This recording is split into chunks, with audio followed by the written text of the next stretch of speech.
When my daughter-in-law told me she doesn't need to visit again, I smiled instead of crying. It wasn't a big smile, just the kind that hides pain behind manners. I remember standing near the doorway, holding a small bowl of rice pudding I had brought for them. It was still warm, and I could smell the cardamom and milk rising like a memory of home. She looked at me, her arms crossed, her voice firm but polite. "She doesn't need to visit again," she said. "It's better for everyone." For a moment, I thought I had misheard her. I even laughed softly, thinking maybe she was joking, or perhaps she meant something else. But when I looked at her eyes, calm, cold, distant, I knew she meant every word. My son was standing nearby, near the dining table. He didn't say anything. He didn't look at me either. Just stared down at his phone, pretending to scroll, as if the silence between us didn't weigh like a mountain. I waited for him to say something. Anything. Maybe a gentle, "Amy, she didn't mean it," or "You can come whenever you like." But no words came. So I placed the bowl on the table, wiped my hands quietly on the end of my shawl, and said, "It's all right, Beta. I just came to drop this off." No one tried to stop me when I walked toward the door. No one called out my name outside. The evening air was heavy with the smell of rain. My house was only a few lanes away, but that short walk home felt like miles. Every step echoed with memories, his childhood laughter, his first school day, the nights he couldn't sleep without holding my hand. I didn't cry that evening. I made myself a cup of tea, sat by the window, and watched the rain fall over the garden. My heart was quiet, almost too quiet, like the silence before a storm. Sometimes, people say the hardest pain is losing someone you love, but I think the real pain is when the person you love is still alive, just far away, behind a wall you can't climb anymore. I looked at the family photo hanging on the wall, my son as a little boy, smiling, his eyes bright with love.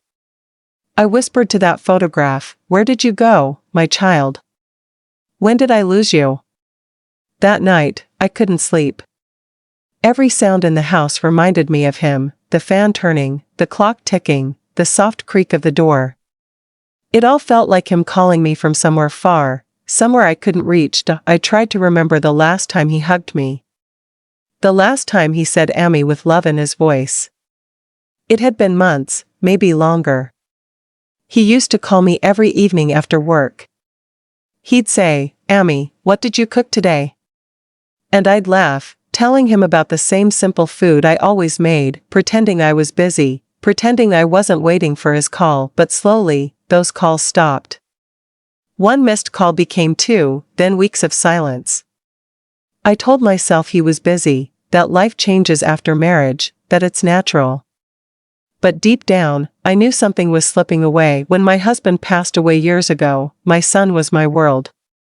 We both grieved together, sitting quietly some nights, sharing tea, saying nothing but feeling everything. I promised him I'd always be there for him. And he promised he'd never leave me alone. Promises, I've learned, are like threads, strong when held by love, but fragile when ignored. That night, after she said those words, "She doesn't need to visit again," I sat by the lamp, writing in my small diary. I wrote, "Maybe love changes form with time. Maybe children stop being ours once they find someone else to call home." I closed the diary and placed it under my pillow. I didn't know then that this would be the start of a long silence between us, a silence that would stretch over months, even years. But inside that silence, I held one thing close, faith. Faith that one day he would remember, faith that somewhere in his busy new world, a small voice would whisper to him, reminding him of me, because no matter what anyone said, no matter how far he went, I knew one thing for sure: a mother's love doesn't end with distance. It waits quietly, patiently, and so, I waited. Before everything changed, my life was simple, small, but full of love. Our home was not big, but it was warm. Every corner carried my son's laughter, his voice calling, "Amy, where are you?" And my reply from the kitchen, "Here, Beta, come eat before it gets cold." He was my only child, my little miracle after years of waiting. When I first held him, I remember whispering, "You're my whole world now." And truly, he became just that. When he was little, he would follow me everywhere, to the kitchen, to the backyard, even when I prayed. Sometimes I would laugh and say, "Beta, go play outside," but he would shake his head, holding on to my shawl, saying, "No, I want to stay with you, Amy."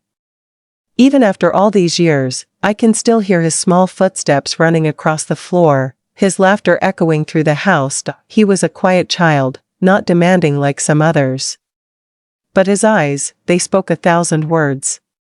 When he was happy, they sparkled. When he was upset, they turned dark and still. I could always tell what he felt before he even said a word. That's what mothers do. We read the unspoken language of our children's hearts every morning. Before school, I would iron his uniform while he ate the paratha I had made. He'd always say, "Amy, make the corner crispy, I like it like that." And I'd smile and say, "Yes, my little prince." When he left for school, I would stand by the door until his bus disappeared around the corner. Only then I'd go back inside, already waiting for the time he'd return. After his father passed away, it was just the two of us. The house that once felt lively became silent, but we filled it again with our own rhythm, shared meals, quiet evenings, and small talks about everything and nothing. He was only 10 then, but he tried to be strong for me. I remember one night when I couldn't stop crying. He came to me, held my hand, and said, "Don't cry, Amy. I'll take care of you when I grow up." I smiled through tears and said, "You already do, my love." That promise, those small words, became the light that guided me through the lonely years that followed. As he grew older, he became more serious, more responsible. He studied hard, never gave me trouble. Even when his friends went out late, he would come home early, saying, "Amy will worry." On weekends, we'd watch old movies together. He loved the ones where mothers were strong and loving. Sometimes he'd nudge me and say, "You're just like her." I'd laugh and say, "I hope I'm better than her." He'd reply, "You're the best, Amy." Those words used to fill my heart with warmth. They still echo in my mind, even now. When he finished his studies and got his first job, I was so proud I couldn't stop smiling for days. I cooked his favorite meal, biryani with raita, and waited for him to come home. When he entered the house, tired but happy, he said, "Amy, I got it. They hired me." And before I could say anything, he hugged me tight. That night, we didn't talk much. We just sat together, eating quietly, smiling now and then. Sometimes happiness doesn't need words. It lives in the silence between two people who love each other. The years that followed were good. He worked hard, helped with the bills, and never let me feel alone. On Eid, he would take me shopping. He'd say, "Amy, choose whatever you like." And I'd tease him, "Don't waste money on me." He'd laugh, "I'm not wasting it. It's for you." Every evening, when he returned home from work, he'd bring small things, a pack of sweets, a flower, sometimes just a smile. I didn't need much, those little gestures meant everything. Then, one day, he told me he had met someone. His voice was calm, almost shy. "Amy," he said, "there's a girl at my office. She's kind, and I think I want to marry her." I looked at him, searching his eyes for the same excitement I had seen when he got his first job. It was there, quiet but bright. I smiled. "If she makes you happy, Beta, then that's enough for me." He hugged me and said, "Thank you, Amy. You'll love her too." At that time, I believed him. I wanted to believe him. After all, what more could a mother wish for than to see her son start a new chapter of life, to be loved and cared for, to build his own family? In the weeks that followed, he introduced me to her. She was polite, well-spoken, beautiful, everything a mother could hope for. I welcomed her with open arms, made tea, and spoke to her kindly. I remember thinking, she'll take care of him now. I can rest. Little did I know that this beautiful beginning would someday lead to the longest silence of my life. But back then, all I saw was love, a young couple planning their future, laughter filling the house again. My son looked happy, and that was enough to make me happy too. Before their wedding, I sat in my room, looking at his childhood photos. I smiled at every memory, his first school uniform, his cricket bat, his mischievous grin. I whispered to those pictures, he's grown now. He'll always be my boy, but he belongs to another home too. It was a bittersweet feeling, pride mixed with a quiet ache I couldn't name. When the wedding day arrived, I watched him standing there, handsome and nervous. I felt a lump in my throat as he looked at his bride with tenderness, and in that moment, I prayed, Ya Allah, keep my son happy. Let this new home bring him peace and love. If someone had told me then that one day I'd be standing outside that same house, hearing the words, she doesn't need to visit again, I would never have believed them. But life changes quietly. It doesn't warn you before taking away what you hold dear. Still, even now, when I think of those early years, my heart fills with warmth instead of bitterness. Because love was real then. It still is. Somewhere deep beneath the hurt, those memories remind me of who we once were, a mother and son who had only each other, who survived everything together, who laughed through tears and dreamed side by side. And that's why, no matter what happens later in this story, I can never truly hate him. Because I know the boy who once said, I'll take care of you, Amy, still lives somewhere inside the man who forgot to call. After my son's wedding, the house felt both full and empty at the same time. Full, because of all the gifts, laughter, and congratulations that filled our days. Empty, because I could feel a quiet space opening between us, a space that hadn't been there before. The first few weeks after the wedding were busy. Relatives came and went, blessing the new couple, bringing sweets and prayers. My son and his wife were glowing with happiness. I watched them with pride, telling myself, this is how it should be. I remember the day they returned from their short honeymoon. They brought me a small shawl, soft, pink, neatly folded. He said, Amy, we saw this and thought of you. I smiled and said, you remembered me even while traveling? That's enough gift for me. He laughed, of course we did. You think we'd forget you? Those words comforted me then. I believed them. In those early days, his wife tried to be kind. She helped me in the kitchen sometimes, even asked for my recipes. I taught her how to make lentil curry the way he liked it, not too thick, not too thin, with a little garlic fried in ghee. She listened carefully, took notes, smiled often. I thought, maybe she truly wants to learn. There were small moments of togetherness. We'd sit after dinner, sipping tea, talking about small things, her job, his work, the neighborhood gossip.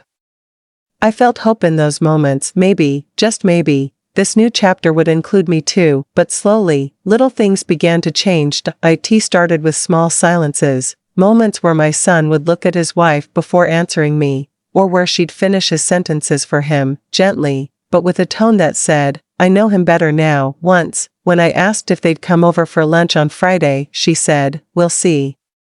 We have plans. It wasn't rude, but there was a finality in her tone. My son didn't say anything. He just nodded and said, yes, Amy, maybe next week. I told myself it was normal, every couple needs their space. But deep down, a small ache began to grow. I started noticing things I hadn't before. He didn't call as often. His visits became shorter. When he came, he was always checking his phone, always in a hurry. Work is busy, Amy, he'd say, and I'd smile, pretending to understand, even though my heart whispered, you always had time before. One evening, I decided to visit them instead. I baked the soft bread he loved as a child and carried it in a warm cloth. It was raining lightly, the smell of wet earth made me nostalgic. When I reached their house, I could hear laughter from inside. I hesitated for a moment. I didn't want to disturb them, but then I knocked. My son opened the door, surprised but smiling. Amy. You should have called. Come in. His wife came too, polite as ever. Oh, you brought something? She asked. Yes, I said softly. His favorite bread. She smiled, but not the warm kind. It was thin, polite, distant. I sat with them for a while. They were watching a movie. I tried to join the conversation, but they kept exchanging glances, small private smiles that made me feel like a guest in their world. After a while, I stood up and said, I should go now. My son looked at me, confused. Already? I smiled. Yes, Beta. You two carry on. When I got home, the bread tin was still half full. They hadn't even opened it. That night, I wrote in my diary again, maybe love doesn't disappear. It just moves to a new place, leaving you behind to remember the old one. The next few months followed the same rhythm. He visited less. Called less. When he did visit, his wife was always with him. Not once did he come alone. I began to realize that my home, once filled with his laughter, now echoed with silence. The evenings grew longer. The tea tasted different. The clock seemed louder. Sometimes, I'd see them passing by in their car, him driving, her looking out the window. I'd stand by my gate, hoping he'd notice me, maybe stop for a minute. But most times, he didn't see me. Or maybe he did, but pretended not to. I don't know which hurt more, being forgotten or being remembered only out of obligation. One afternoon, a neighbor came by and said, "Your son and his wife went to the hill station last weekend. They looked so happy." I smiled and said, "Yes, they should be. They're young." But when she left, I sat down and cried quietly. Not out of jealousy, just longing. Longing for the boy who used to tell me everything. I missed hearing his voice at breakfast. I missed his shoes at the door. I missed the way he'd call out, "Ami, chai bana lo." Now, my mornings began with silence, and my nights ended the same way. I tried to keep myself busy, gardening, reading, cooking for neighbors. But nothing filled the empty space he left behind. Then one day, he called, "Ami, we're thinking of moving to another part of the city. It's closer to our offices." I felt my heart tighten. "That's far, Beta. You won't visit often." He paused. "We'll still come when we can." "When you can," I repeated softly. He didn't notice the sadness in my voice. He just said, "It's for convenience, Ami. You understand, right?" "Yes, Beta. Of course." That evening, I went to his room, the one that used to be filled with his things. It was neat, untouched, like a memory frozen in time. His old cricket bat leaned against the wall. The curtain still smelled faintly of his cologne. I sat on his bed and whispered, "You've started a new life, and I'm happy for you. But why does it feel like you left me behind in the old one?" I didn't know how to tell him that love doesn't retire with age. That even when children grow up, a mother's heart doesn't. Still, I tried to stay hopeful. I told myself every night, he'll come around. He'll remember, because deep down, I knew, this was just the beginning of his new life, and maybe, once the excitement settled, he'd come back to me the way he used to. Maybe he'd look at me one day and say, "Ami, I missed you." That hope kept me breathing. It was fragile, but it was all I had. Time has a way of changing everything, not suddenly, but quietly, one small moment at a time. You don't even realize when the closeness you once had begins to fade. It happens slowly, like the evening light slipping away before you notice it's dark. That's how it happened between my son and me. At first, it was just fewer visits. Then it became shorter conversations. Then, eventually, silence, polite, careful silence that filled the space where laughter used to be. He had moved to a new apartment across the city. It wasn't too far, maybe an hour's bus ride, but it felt like another world. I told myself not to bother him. He has his own life now, I'd say aloud, as if saying it made it easier. But deep down, I longed for his voice, his presence, even for a short visit. Sometimes, I would dial his number and hold the phone, listening to the ringing tone. When he answered, I'd smile automatically, as if he could see it. "Assalamu alaikum, Beta," I'd say. "Walaikum salam, Ami," he'd reply. His voice sounded tired, distracted. We'd talk for a few minutes. He'd ask, "How are you?" and I'd always say, "I'm fine." Then there would be a pause, long, quiet, uncomfortable. I'd fill it with small talk, about the weather, about neighbors, about the rose plant that had finally bloomed again. He'd respond politely, but I could tell his mind was somewhere else. "Ami, I'll call you later," he'd say after a few minutes, and then the line would disconnect. I would sit there, holding the phone for a while, listening to the silence that followed. That silence became my new companion. Once, I decided to surprise them. I cooked his favorite curry, packed it carefully, and took the bus across town. I imagined his face lighting up when he saw me. When I reached their building, I knocked on the door. His wife opened it, surprised. "Oh, Auntie, you didn't call," she said politely. "I thought I'd surprise you," I replied, smiling. "I brought food." She looked a little uneasy. "Oh, thank you, but we already ordered dinner." Her tone wasn't unkind, but her eyes told me I had interrupted something. I stepped inside anyway. My son was on the couch, watching TV. He looked up and said, "Amy, you came all the way here?" "Yes, Beta," I said, placing the food on the table. "I thought you'd like this." He smiled, but it felt forced. "You shouldn't have troubled yourself, Amy. You could have just called." Those words, "you could have just called," echoed in my mind for days. Once upon a time, he would have said, "You came? I missed you so much." But now, my visit was a trouble. I stayed only a short while. I watched them talk to each other, their private jokes, their shared looks, and I realized I didn't belong there anymore. When I left, his wife said, "Auntie, next time just let us know before coming." I smiled and nodded. "Of course, Beta." On the way home, I looked out the bus window and thought, when did I become a guest in my own child's life? Days turned into weeks. His calls became less frequent. Sometimes, I'd go an entire week without hearing from him. I would sit near the window every evening, just in case he decided to stop by. Every sound of a car made my heart leap, only to settle again when it passed by. One Friday, I cooked biryani, his favorite, and set the table for two. I kept checking the clock, thinking maybe he'd walk in like he used to, but the food grew cold. The clock struck 10. Finally, I called him. "Beta, are you coming today?" He hesitated. "Oh, Amy, I forgot to tell you. We're at a friend's dinner. Maybe next week, okay?" I forced a smile he couldn't see. "Of course, Beta. Enjoy." "Love you, Amy," he said quickly before hanging up. The words "love you" sounded hurried, almost like a habit. After ending the call, I sat alone at the table. The smell of biryani filled the room, rich, warm, and lonely. I thought of all the Fridays when he couldn't eat without me sitting beside him. How easily things change. Sometimes, the heart doesn't break in one loud moment.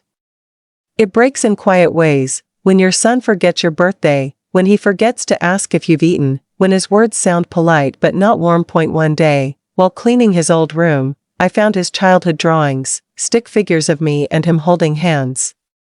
Beneath it, in crooked handwriting, it said, "Me and Amy forever."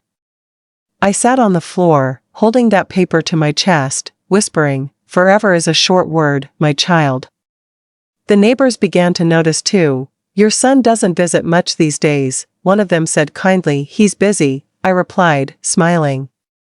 "Work, you know." It's strange how we mothers learn to protect our children's image, even when they've hurt us. We cover their absence with excuses, their neglect with love. There was one evening I'll never forget. I had fallen slightly ill, nothing serious, just fever and weakness. I called my son, hoping he'd come. He answered after a long while, "Amy, I'm in a meeting. I'll call you back." He didn't call back that night. I lay in bed, shivering slightly, but the real ache wasn't from the fever. It was from the emptiness that filled my room, a room that once echoed with his laughter. In the morning, my neighbor brought me soup.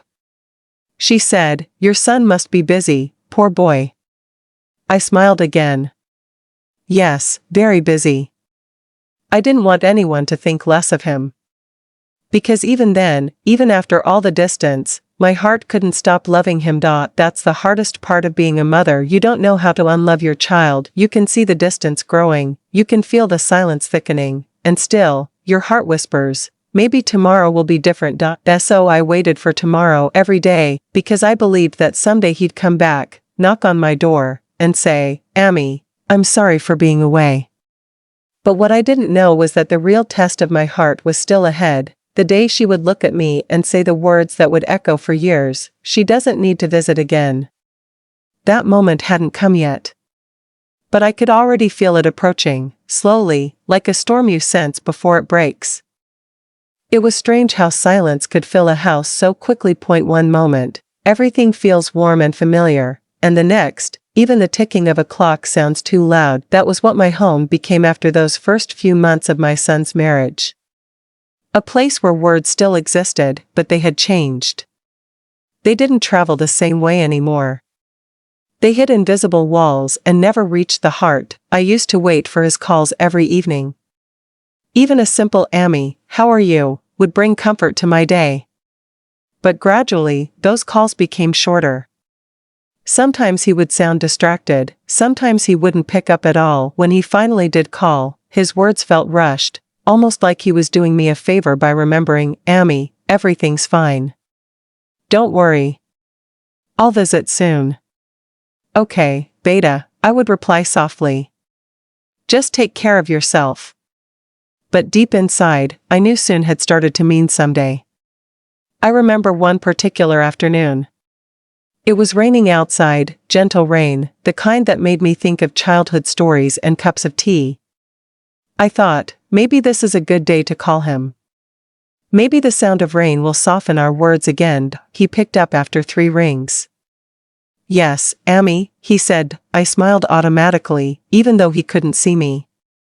"Beta, I was just thinking of you. It's raining here. Remember how you used to run outside with your little bucket to collect the drops?" He laughed faintly. "Yeah, I remember. That was a long time ago." "Yes, but some things don't change," I said. "You always loved the rain." He paused for a moment. "Amy, actually, I'm just heading out with Sarah's family. Can I call you later?" "Oh, yes, of course," I said quickly, trying not to sound disappointed. "Enjoy your time, Beta. We can talk later." The line went silent, and I sat there for a long while, listening to the rain. The house felt too quiet again. Even the rain sounded lonely. The next few weeks, the pattern continued. Whenever I called, it was never the right time. He was either busy at work, at a family dinner, or too tired. And when he did speak, his tone had changed, respectful still, but distant, like someone speaking to a relative rather than a mother. One evening, I tried to visit without planning. I thought, maybe a surprise would make him happy, the way it used to when he was younger. I prepared some of his favorite dishes, chicken biryani, kheer, and homemade pickles. The kitchen smelled of warmth, of old memories. When I arrived at his home, Sarah opened the door. She looked surprised. "Oh. You're here," she said, her voice polite but tight. "Yes, I thought I'd bring some food for you both," I said with a smile. She hesitated before stepping aside. "Sure, please come in." The living room was spotless, but it didn't feel lived in. My eyes searched for my son, but he wasn't home yet. Sarah offered me water, and we exchanged small talk. But it was clear she wasn't comfortable. Her answers were short, her smile practiced. When my son came home, his expression was mixed, surprise, confusion, and something else I couldn't name. "Amy, you're here?" "Yes, Beta. I just missed you both." He rubbed his forehead. "You should have called before coming. We were supposed to go out for dinner tonight." "Oh. I didn't know," I said softly, holding the dish in my hands. "I thought we could eat together." Sarah spoke gently but firmly. "We've already made reservations, but maybe we can take the food for later?" My heart sank a little, but I smiled anyway. Of course, of course. I'll just leave it here." They both thanked me politely, and within minutes, they were gone. I stood at the door for a moment after they left, the sound of the car fading into the night. I looked at the biryani on the counter and felt something inside me crumble quietly. It wasn't anger, just a deep, heavy sadness that words couldn't fix. From that day on, I stopped visiting unannounced. I told myself I didn't want to intrude, that I wanted them to have space. But truthfully, I was afraid of being unwanted in my own son's world. Whenever I talked to neighbors or relatives, they would ask, "Your son must be so happy now, right?" And I would smile and nod. Yes, mashallah, very happy. No one needed to know about the quiet dinners I had alone. Or how I sometimes cooked his favorite food and kept it warm, just in case he decided to visit that day. But he rarely did. One night, I overheard two women in the neighborhood talking. They didn't know I was listening, and I didn't mean to, but their words found me anyway. "She was always so close to her son," one said. "Marriage changes things." The other sighed. "Yes, once the wife comes, mothers are left behind." Their words stung, not because they were harsh, but because they were true. I went home that night and sat by the window, staring at the dark sky. I whispered to myself, maybe this is how life goes. Maybe every mother has to step back one day.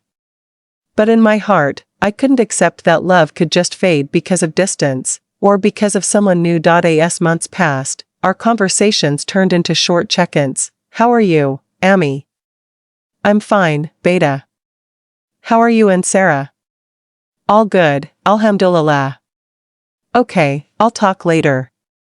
Those few seconds became my entire world. Even when I tried to ask about his life, his voice would tighten slightly, as if my questions were interruptions, and slowly, I learned to say less, not because I didn't care, but because I didn't want to be a burden. I began writing letters to him that I never sent. In those letters, I said all the things I couldn't on the phone, how proud I was of him, how I still prayed for him every night, how I missed the sound of his laughter in this quiet house. Those letters stayed in a small box by my bedside, unseen, unread, but deeply felt. It's strange how love can exist in silence. Even when words become walls, the heart still whispers across them. I still woke up every morning praying for his happiness, for peace in his home, for love to fill the spaces where my presence no longer reached. But as time went on, I couldn't help but wonder, if love could survive distance, could it also survive being forgotten? That question stayed with me, day and night, and soon, I was about to find out the answer, in a way I never expected.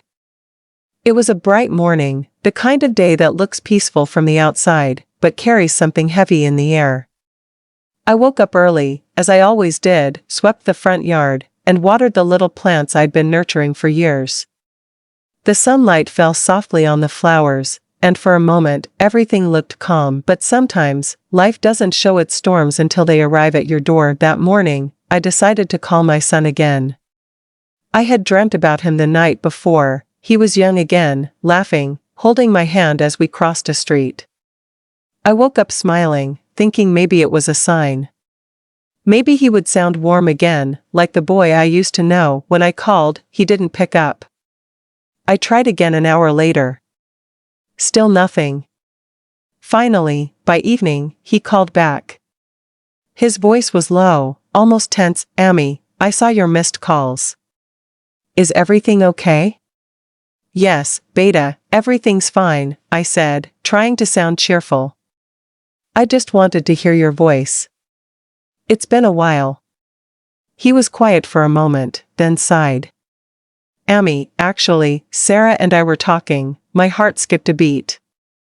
"Yes, Beta?" "She feels, maybe you should give us a little space for now. You know, we're still adjusting, and she gets uncomfortable when you call too often." I didn't say anything for a few seconds. I could hear my own breath in the silence. Finally, I whispered, "I see." I didn't mean to disturb her. I know, Ami," he said quickly, his voice softening a little. "It's not about you. She just needs time to settle. You know how it is." "Yes," I said, though I didn't really know how it was. "I understand." We spoke for another minute or two, mostly polite, careful words. And when the call ended, I sat in the same spot, staring at the wall. That was the first time I realized I was being gently pushed out of my own child's life, not by anger, but by silence, by space, by soft words that built invisible distance. A few weeks passed like that. I tried to respect what he said. I didn't call as often. I busied myself with small things, watering plants, folding laundry that didn't need folding, visiting neighbors just to fill the emptiness of the afternoons. But one day, out of habit, I picked up the phone and called again. It rang for a long time before Sarah answered. "Hello, Amy," she said politely, but her tone felt cold. "Beta, is my son home?" "He's busy right now," she replied.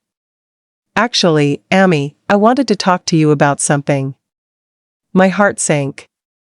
"Yes, Beta?" She hesitated. "I think it would be better if you didn't call so often. It puts pressure on him. He feels guilty when he can't answer, and it affects our routine." Her words were polite, there was no shouting, no rudeness, but they cut deep. I took a slow breath. "I see. I didn't mean to cause any trouble, Beta. I only call because I miss him sometimes." She stayed silent for a moment. Then she said, in a soft but final tone, "I understand. But please, Amy, don't call for now. We'll reach out when we can." And then she ended the call. I just sat there, holding the phone to my ear long after the line went dead. My hands were trembling. I looked around the room, the same walls, the same photos, the same memories, but everything suddenly felt unfamiliar. I whispered to myself, when did my love become a disturbance? That night, I didn't sleep much. I sat near the window, watching the empty street outside. The moonlight touched the corner of the family photo on my wall, the one from his wedding day. He looked so happy in that photo, smiling with his arm around her. I smiled too, remembering how I had prayed for his happiness that day. I never imagined that same day would one day feel like the start of my loneliness. I thought of calling again, explaining myself, but then I stopped. I didn't want to cause more trouble. Maybe if I stayed silent long enough, he would miss me. Maybe love could still find its way back. So, I waited. Days turned into weeks. Then months. One afternoon, while I was having tea alone, I heard a knock on the door. My heart leapt. Maybe it was him, but when I opened the door, it was the postman. He handed me an envelope. It was from my son, his handwriting unmistakable. My hands trembled as I opened it. Inside was a short note. "Amy, I hope you're doing well. Please take care of yourself. Don't worry about me. We'll visit soon, I promise." Just those few lines. No "I miss you," no warmth. But still, I smiled as tears fell onto the paper. I held it close, like it was a piece of him. It was strange, how something so small could feel like everything. The following months were quiet again. I kept myself busy, knitting, reading, cleaning, but no amount of work could fill the silence that followed me everywhere. Sometimes I would walk to the nearby park in the evenings. I'd see young couples with their children, mothers holding their sons' hands. I'd watch them and smile softly, remembering what that felt like, his small hand in mine, his laughter filling my ears. I missed that sound more than anything in the world. Then, one day, something unexpected happened. I was returning from the market when I saw my neighbor, Mrs. Khalid, waving at me. "Baji," she called out. "I just saw your son at the mall yesterday. He looked so good, mashallah. His wife too." I smiled politely. "Oh, that's nice." "Yes," she said. "He mentioned he's been busy with work. Said he hasn't had time to visit you lately, but he'll come soon." Her words were innocent, but they hit me hard. He talked about me, but not to me. That evening, I sat quietly on the veranda. The air was heavy with the smell of rain. I looked up at the sky and whispered, "Ya Allah, I gave him my whole life. Why does my heart feel so forgotten?" The next morning, everything changed again, but this time, in a way that carried a small light. There was another knock at the door. I opened it slowly, expecting the postman again. But this time, it was him. My son. He looked tired, a little nervous, but his eyes softened when he saw me. Amy, he said quietly. For a second, I couldn't speak. My heart was full of love, pain, confusion, all at once. Beta, I finally said, you came. He nodded. I'm sorry I didn't visit earlier. Before I could reply, he stepped forward and hugged me. A long, silent hug, the kind that says more than words ever could. I didn't ask him why he came or what changed. I just held him tight, afraid he might disappear again if I let go. That was the day everything changed, not because everything became perfect again, but because a small crack appeared in the wall between us, and sometimes, one small crack is enough for the light to enter. The day he came back after so long should have been one of the happiest days of my life, and for a little while, it was. He stayed for a short visit, said he had some free time before traveling for work. When I saw him standing in the doorway that morning, I felt like the world had turned right again. My son was home. My heart whispered a quiet prayer of thanks before I even said a word. I made him tea, his favorite kind, light, with cardamom and just a bit of sugar.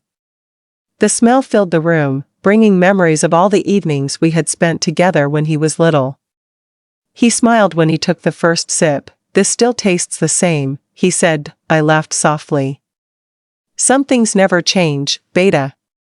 He nodded and looked around the house. You've kept everything the same. Yes, I said, glancing at the old curtains and the family photos on the wall. I like things that remind me of you. He smiled, but there was a shadow behind his eyes, something he wanted to say but couldn't. We spent the first hour talking about small things, his work, his new apartment, how busy life had become. He told me about Sarah's new job and their friends. I listened to every word, nodding, asking gentle questions, but beneath the surface, there was something missing. The warmth in his tone was softer than before, like a candle that had burned too long. After lunch, I brought out the old album. Look, Beta, this was your first day at school. Remember how you cried until I walked you in? He laughed, shaking his head. Yes, I remember. You stood outside for an hour because you thought I'd run away. We both laughed. For a moment, it felt like the old days. The air felt lighter, but then he glanced at his phone. A message lit up the screen. He frowned slightly and said, Amy, Sarah wanted me to call her once I got here. I'll just check in. Of course, I said quickly. Go ahead. He stepped outside to talk. I could hear his muffled voice, calm but serious. Then silence. When he returned, his expression had changed. Amy, he began slowly, Sarah was asking if you're planning to visit again soon. I looked at him, unsure where he was going with this. I hadn't planned anything. Why? He hesitated. She just feels, maybe it's better if we have some time to ourselves for now. You know, to build our routine. The words fell softly but heavily. My heart tightened, though I tried not to show it. I understand, I said after a moment. I don't want to make anyone uncomfortable. He sighed in relief, as if I had made something easier for him. Thank you, Amy. You always understand. He smiled, and I smiled back. But inside, something quietly broke, the kind of break that doesn't make a sound, but you feel it with every heartbeat. Later that evening, I made dinner. I cooked everything he loved, chicken curry, rice, and homemade roti. He ate, complimented the food, and said he missed my cooking.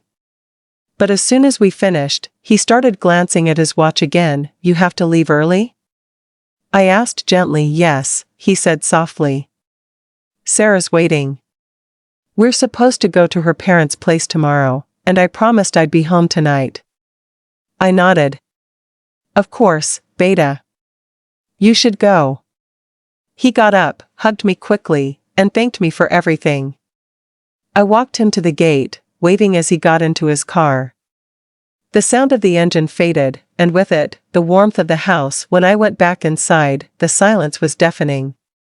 The empty cup on the table still smelled of tea. His plate was half finished. I ran my hand over the chair where he sat just minutes ago. Tears filled my eyes before I even realized I was crying. That night, I didn't eat. I couldn't. I just sat by the window, listening to the night breeze and the hum of distant cars. I thought about his words, "You always understand." Yes, I did understand. But understanding doesn't mean it doesn't hurt. A few days later, I decided to visit the market. I thought maybe a change of scenery would help. On my way, I saw a young man helping his mother across the street, holding her arm gently. She looked frail, but her eyes were full of peace. That image stayed with me the whole day. It reminded me of how my son used to hold my hand the same way when he was little, how he'd never cross a road without making sure I was beside him. When did that change? I wondered. When did I become someone who had to wait for permission to love her own child? A week later, he called again. "Amy, we might be moving to another city for a while. Sarah's company offered her a better position, and I got a transfer too."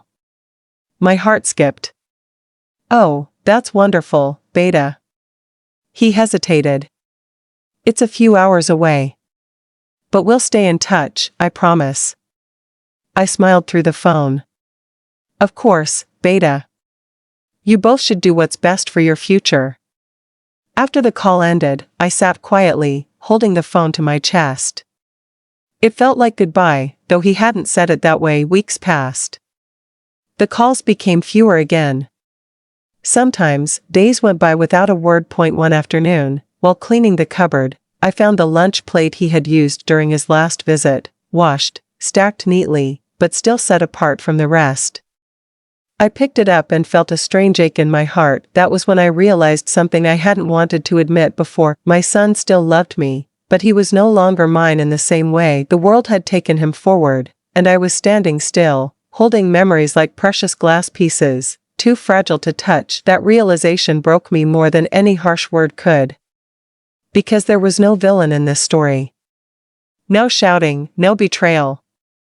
Just time. And silence. And choices that drifted us apart. That night, I prayed longer than usual. Not for him to come back, but for peace in my heart. I asked Allah to give me patience, to help me find comfort in his happiness, even if it meant watching from afar. But even as I prayed, a part of me whispered a quiet hope, that someday, before it was too late, he would remember. Not out of guilt, not out of duty, but out of love, because a mother's heart never really lets go. It just learns to wait differently. The house had become quieter than ever. Days blended into one another, the same sounds, the same routines, the same silence that seemed to hum softly in every corner. Sometimes I caught myself speaking out loud, as if he were still here. "Do you remember this, Beta? Look what I made today." There was no one to answer, of course. But somehow, it made the emptiness easier to bear. That's when I started writing letters. At first, it was just a way to talk to him, to say all the things I couldn't say on the phone. The first letter began on a lonely evening when the rain wouldn't stop, and the power had gone out. The candlelight flickered across the room, and I picked up an old notebook and started to write. My dear son, I don't know if you'll ever read this, but tonight, I miss you more than words can say. I miss the sound of your voice calling me from another room. I miss your laughter echoing through the house. I even miss scolding you for being careless, because even that was love. Your absence has become my quiet companion. I talk to it like it's part of my day. I keep your room just the way you left it. Sometimes I open the window and imagine you'll walk in any minute, telling me how tired you are from work. I hope you're eating well. I hope you're happy. That's all a mother really wants. When I finished writing, I folded the paper carefully and placed it inside the notebook. I didn't plan to send it. It was enough just to write it. Over the next few months, the notebook filled slowly, one letter at a time. Each page carried a piece of my heart. Sometimes, I wrote about ordinary things, the weather, the blooming of my plants, the smell of fresh roti in the kitchen. Other times, I wrote about memories, the time he brought me a handmade card for Mother's Day, or how he once stood up for me when someone spoke harshly. I never wrote in anger. Only in love. Because no matter how distant he became, that love never left me. But one letter, the one I wrote on a particularly lonely night, turned out to be different. It was the letter I never meant to send. It was a cold winter evening. The wind whistled through the small cracks in the windows, and I sat wrapped in a shawl, staring at the old family photo on the wall. My son was smiling in that picture, his arm around me, eyes full of warmth. I don't know why, but that night I couldn't stop crying. Maybe it was the silence. Maybe it was the ache that had built up for too long. I picked up my pen and wrote, "My dearest son, today, I realized something I should have known long ago. Love cannot live in silence forever. I miss you, Beta. Not just as my son, but as my friend, the boy who used to tell me everything.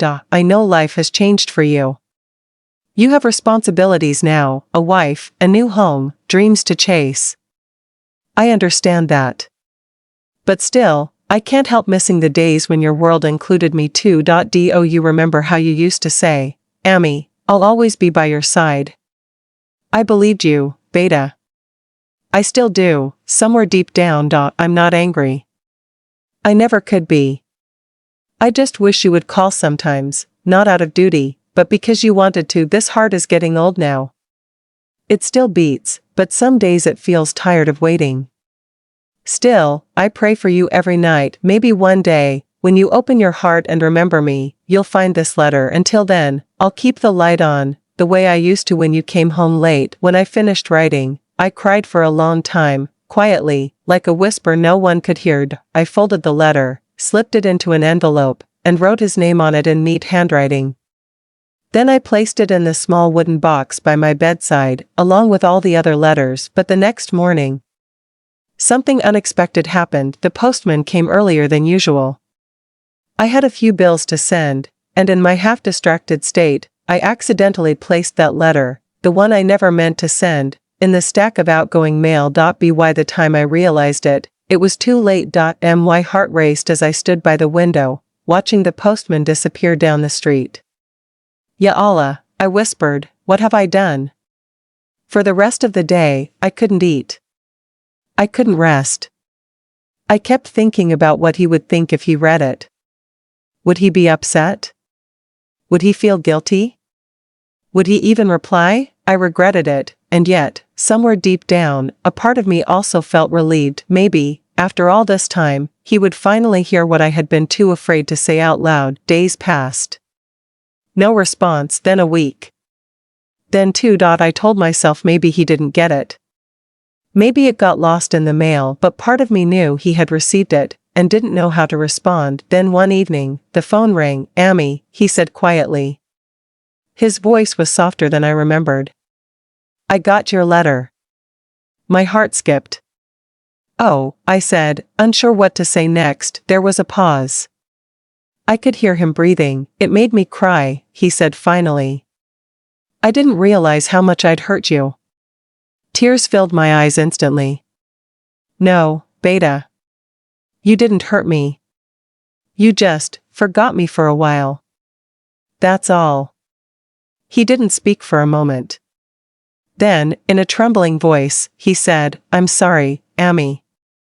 Those words, simple, quiet, sincere, healed something inside me that had been broken for years. We talked for a long time that night. Not about blame or the past, but about love. About memories. About the things we still shared. Before hanging up, he said, "I'll come soon, Amy. This time, I promise." I didn't ask when. I just whispered, "I'll be waiting, Beta." And for the first time in a long time, the silence that followed wasn't painful. It was peaceful, like the calm after a storm. That letter, the one I never meant to send, became the bridge that brought my son back to me. Sometimes, the things we hold back, out of fear, out of pride, out of hesitation, are the very things that can heal us if only we let them go. And that night, as I closed my eyes to sleep, I felt something I hadn't felt in years: hope. The days that followed our phone call were filled with something I had not felt in years: anticipation. Every morning, when I woke up, I would glance at the calendar hanging near the kitchen and wonder, will today be the day? I didn't ask him for a date. I didn't want to push.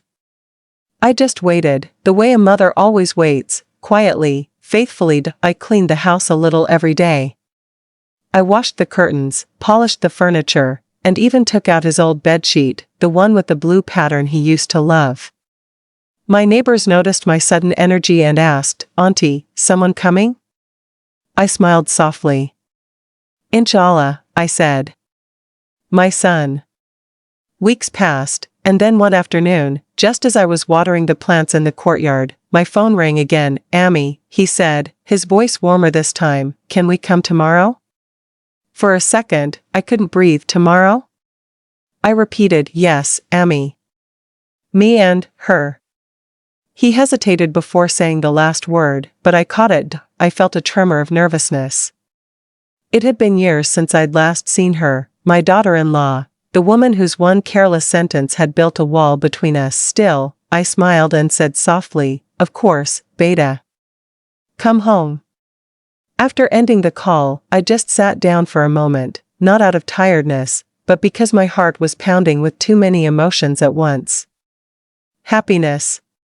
Fear. Hope. Regret. That night, I couldn't sleep. I kept rearranging things, putting the cushions just right, setting the dishes, preparing the guest room, but in truth, I wasn't preparing the house. I was preparing my heart. I stood before the mirror for a long time, smoothing out my shawl and looking at the lines on my face. They told the story of years of waiting, of forgiving silently, of missing someone more than words could say. I whispered to my reflection, "Be kind tomorrow. No matter what happens, be kind." The next morning, I woke up before dawn. I made his favorite breakfast, parathas with butter, omelette, and hot chai. The kitchen smelled like old memories. As the clock moved toward noon, I kept checking the gate every few minutes. Then, finally, I heard it, the sound of a car stopping outside. My hands trembled as I opened the door, and there he was. My son stood at the gate, a little older, a little more serious, but still my child. For a moment, neither of us moved. Then he walked forward quickly and took my hands in his. "Amy," he said softly, and I felt my throat tightened. I touched his face, just for a second, and whispered, "You came." He nodded, his eyes glistening. "I told you I would." Then I saw her. She stood a few steps behind him, my daughter-in-law, wearing a pale pink scarf and holding a small box of sweets. Our eyes met. For a brief moment, I saw hesitation in hers, maybe even guilt, but I didn't want this reunion to begin with silence or awkwardness. So I smiled gently and said, "Come in, Beta." Inside, I poured chai for all of us. The sound of cups clinking was the only noise at first. My son tried to start small conversations, about his job, the city, the traffic, but we all knew there was something deeper waiting to be said. Finally, she spoke. "Amy. I don't know where to start." Her voice was quiet, uncertain. I looked at her, really looked at her this time. She wasn't the proud young woman I remembered. Her eyes looked tired, softer, humbled by life. "You can start from now," I said gently. "From this moment." She looked down, her fingers trembling around her teacup. "I said things I shouldn't have," she whispered. "I made him choose between you and me, and that wasn't fair. I was immature. I thought love meant having him all to myself. I'm sorry, Amy." Tears welled up in my eyes. For so long, I had dreamed of hearing those words, not because I needed an apology, but because I needed understanding. I reached across the table and touched her hand. "Beta," I said softly, "we all make mistakes when we're young. I just wish you had come to me sooner."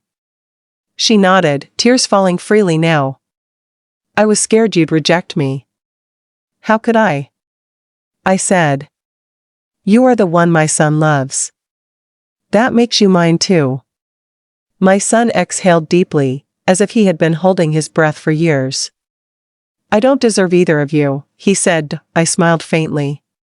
"We all hurt the people we love sometimes. But the beauty is in finding our way back." The tension began to fade. We talked for hours after that, about everything and nothing. Laughter returned, quietly at first, Then freely.my son helped me fix the broken light in the kitchen, while she stood beside me, chopping vegetables as if she had always belonged there. At one point, I caught her watching me closely, perhaps studying my gestures, perhaps remembering the woman she had once misunderstood. Later, as we sat in the courtyard, she said softly, "I used to think you didn't like me." I smiled. "No, Beta. I only wanted to understand you. You came from a different world, and I should have been more patient too." She shook her head. "You were kind. I was the one who built walls." There was silence for a moment, but this time it was peaceful. A silence filled with forgiveness, not pain. Before they left that evening, she came to me again and hugged me, tightly, with warmth and sincerity. "Amy," she said, "please come visit us next time. It's your home too." I smiled through tears. "I will. But only if you promise to come again soon." She laughed softly. "We will, Amy. Together." When they drove away, I stood by the gate, watching until their car disappeared around the corner. The street grew quiet again, but my heart didn't feel empty anymore, because this time, the silence wasn't made of loneliness. It was made of peace. I went back inside, sat down, and whispered a small prayer of gratitude. Ya Allah, I said, thank you for hearing the prayer of a mother's heart. That night, I took out my notebook, the one filled with letters. I turned to the last empty page and wrote, "Today, my son came home." The air felt lighter, the walls felt warmer, and the silence finally broke. Forgiveness is not forgetting. It's remembering without bitterness. I prayed for this reunion for years. And today, it came, not as a grand event, but as a gentle healing. Maybe that's how God answers, quietly, when we're finally ready to listen. As I closed the notebook, I felt a deep calm spread through me. The years of distance, the pain, the tears, they had all led to this moment of grace, and I knew, as I turned off the light and looked out at the moonlit sky, that some prayers are not denied. They are simply delayed until the heart is ready to receive their answer. It has been several months since that day. The house feels different now, not louder, not busier, but warmer. When I open the curtains in the morning, the sunlight seems softer somehow. The same walls that once echoed with silence now hum with peace. Every few days, my phone rings. Sometimes it's my son, sometimes my daughter-in-law. They check on me, ask if I've eaten, if I've taken my medicine, if I'm keeping warm. It's such a simple thing, a call, a few words, but after years of emptiness, those small gestures feel like sunlight after rain. One Sunday, they came to visit again, this time with a surprise. As I opened the door, I saw a small boy hiding behind my son's leg. "Amy," my son said, smiling, "meet your grandson, Ayan." The little boy peeked out, shyly clutching a toy car. My eyes filled with tears before I could even speak. "Come here, Beta," I said softly. He hesitated for a second, then ran into my arms. I held him close, the way I used to hold his father, and whispered, "You look just like your papa when he was little." He giggled, his tiny hands tugging at my scarf, and in that laughter, I felt something heal completely inside me. As the afternoon went by, we sat in the courtyard again, the same place where once I had cried alone. Now there was laughter, the sound of little feet running around, the smell of food cooking, and the calm rhythm of family restored. At one point, I looked at my daughter-in-law. She was feeding Ayan, her eyes gentle and filled with love. She caught me looking and smiled. "Amy, he talks about you all the time," she said. "He keeps asking when we'll visit Dottie again." "Dottie," I repeated softly, almost in disbelief. It had been years since anyone in this house called me that. The word felt like a blessing. Later that evening, after they had left, I sat outside alone, watching the sunset. The sky was streaked with orange and gold, the kind of colors that only come after a storm has passed. I thought about everything that had happened, the hurt, the distance, the waiting, the forgiveness. And I realized something. Sometimes, storms come not to destroy us, but to clear the path, to wash away pride, misunderstanding, and pain, leaving behind clean, open ground where love can grow again. I used to think forgiveness was something we give to others. But I learned that forgiveness also frees us. It releases the heart from the weight of what could have been. and lets us live in what is. In the weeks that followed, I found myself smiling more. I started tending to my garden again, planting new flowers, pruning old branches, watching life return in small, patient steps. Ion began sending me little voice messages, giggles, stories about his toys. Sometimes just the word Dottie, shouted with joy. Those tiny recordings became my favorite sound in the world. My son called one evening and said, "Ammy, I'm sorry it took me so long to understand." I told him, "It's all right, Beta. We all learn in our own time." He went quiet for a moment, then said, "You waited for me even when I didn't deserve it." I smiled and replied, "A mother's love doesn't stop waiting. It only grows tired sometimes, never empty." Life has a quiet rhythm again now. The mornings begin with birdsong and the smell of chai. The nights end with peace instead of tears. Sometimes I still remember the lonely days, but not with bitterness. Now I see them as part of the journey that brought me here. If those days hadn't come, maybe we would never have learned how fragile love can be, and how precious it feels once it's healed. A few weeks ago, my daughter-in-law came over alone. She helped me clean the kitchen, cooked lunch, and sat with me for hours. At one point, she took my hand and said softly, "Ammy, I want you to know you're not alone anymore." Her voice trembled slightly, and I saw the same young woman I had once misunderstood, scared, learning, trying her best. I squeezed her hand and said, "You're a good girl, Beta. You just needed time, and so did I." She smiled, her eyes glistening. "I used to think you didn't like me." I chuckled softly. "And I used to think you wanted to take my son away. But look at us now, we were both wrong." We both laughed then, not out of humor, but relief, the kind of laughter that comes when two hearts finally understand each other. Now, when I sit at the window in the evenings, I no longer wait for footsteps that never come. I wait for life itself, for every small joy it brings, every unexpected knock at the door, every message, every visit. The loneliness that once filled this house has turned into gratitude, and sometimes, when I pray at night, I don't ask for anything anymore. I just whisper, "Thank you for bringing my family home again." The other day, Ion said something that stayed with me. He was playing with his toy cars, and he looked up suddenly and said, "Dottie, Papa told me you're his hero." I smiled and asked, "Really? Why?" He shrugged and said, "Because you waited for him." I didn't know what to say. I just hugged him close and thought, "Yes, my son, one day you'll understand that waiting with love is the strongest kind of strength." As I write these words, the night is quiet, the lamp beside me glows softly. The sound of crickets fills the air, and in my heart, there is only peace. The storm that once tore my life apart has passed, leaving behind a gentleness I never knew before. I no longer carry anger or regret. Only gratitude, for the lessons learned, for the love returned, for the forgiveness shared. I've come to believe that life has its own rhythm. Sometimes, it takes us away from the people we love, so we can find our way back with clearer eyes and humbler hearts. And when we do, the reunion isn't just between people, it's between hearts. Forgiveness doesn't erase the past. It turns pain into wisdom and distance into understanding. I used to think I lost my son when his wife said, "She doesn't need to visit again." But today, I see, I never truly lost him. He just took the long road home, and when he finally did, he brought with him something even more beautiful, peace after the storm.